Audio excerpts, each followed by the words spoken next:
hate how these sides are like sticking out right now. Like, I don't know what to...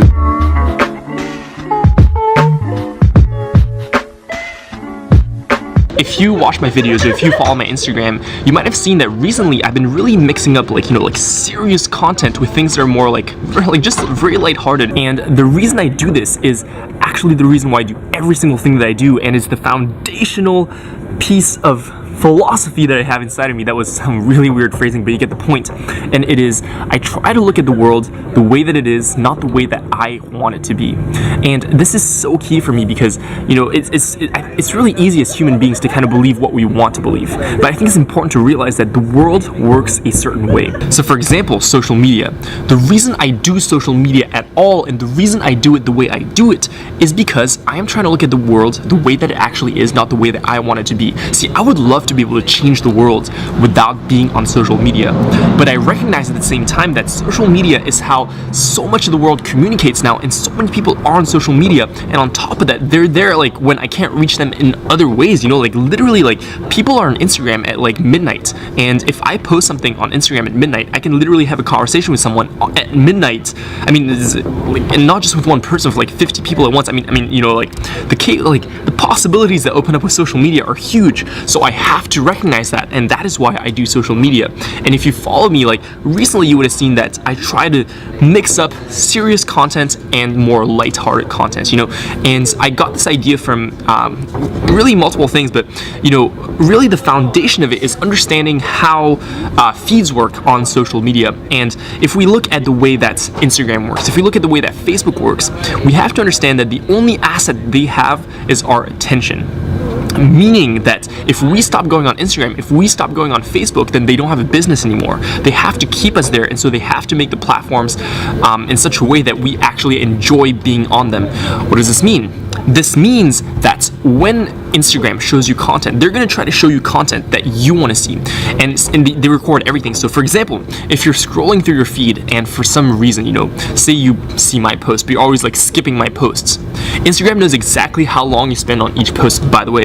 So if you skip my posts and you keep like just going over them like you just don't care, then Instagram is going to stop showing you my posts. Remember when Instagram used to like be in reverse chronological order, whatever the fuck, and now they have this whole algorithm thing, right? So the algorithm is designed to show you things that you want to see. So if there's content that you keep ignoring, then it's going to be at the bottom of your feed or just not on your feeds at all, which is why for me, like now I try to post light-hearted content with serious content, because I realize that like people just don't want to be serious all the time, like especially on a platform like Instagram. If I had it the way that I wanted to have it, like I just want to talk to the world really seriously all the fucking time. Like this, what I'm doing right now, is my comfort zone. I love being serious. I love being philosophical, and I love having deep arguments, like rich arguments, and really like deconstructing the way the world works and stuff like that. That is my passion. But I know that that's not going to work. Like I can't just keep doing that all the time, especially if I want to reach a lot of people. I know there's a niche of people who are really into that, but I really want to talk to the world outside of that. So I understand that I have to keep it more lighthearted, and then I can have like more dense content, and that's going to land better. I actually got this idea from watching a video by Gary Vaynerchuk a few days ago, where he literally talks about it. He's like, yeah, if you have a really serious message, mix it up with some more lighthearted things, because that's is gonna land better. You're gonna reach more people, and when you actually drop the heavy stuff, it's gonna land better. And I thought about it, and I was like, yeah, that probably makes sense. And I even looked at the way that I consume social media and the way that I scroll through Instagram, and I realized that when I'm on Instagram, like when there's some serious things, like sometimes I just don't want to like read it. I just don't want to consume it, and I just skip it. I will consume it once in a while, but sometimes I'll skip it. And so I was like, oh, okay, that makes sense. Which is why now I'm like, I try to like be positive, especially if like what we're trying to do, say like you're an animal rights activist and you want to show the world the animal cruelty that goes on. I think it's super important. There's so much animal cruelty going on in the entire world, like the amount that animals suffer is beyond our imagination. Absolutely. And my mission in life is to absolutely end that.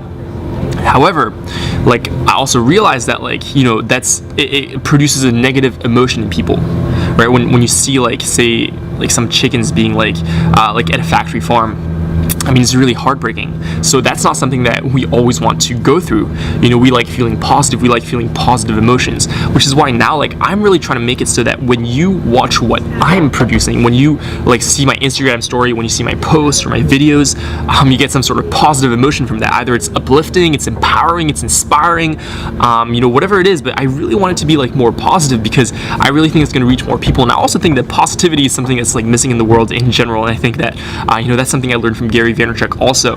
He talks about this all the time where he's like, I'm just going to try to push, like shove positivity down your throat.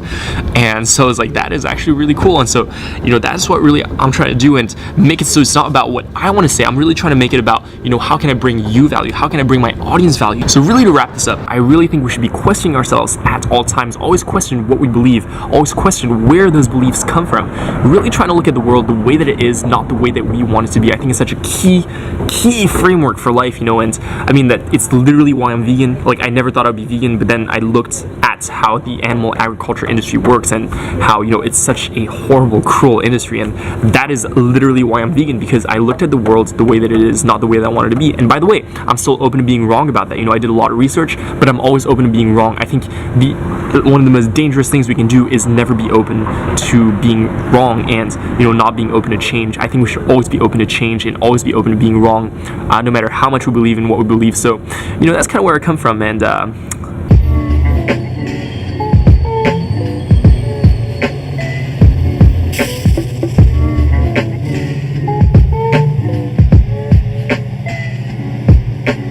I wanted to shave this, but then I have to maintain it, which means I have to go cut my hair like every like 2-3 weeks, or like once a month from being like, you know, like, and I'm like I don't know if I want to commit to that. So I'm really thinking about just growing out all my hair so that I can literally spend no time gonna cut my hair, so it can just be long and just like, you know, call it a day. So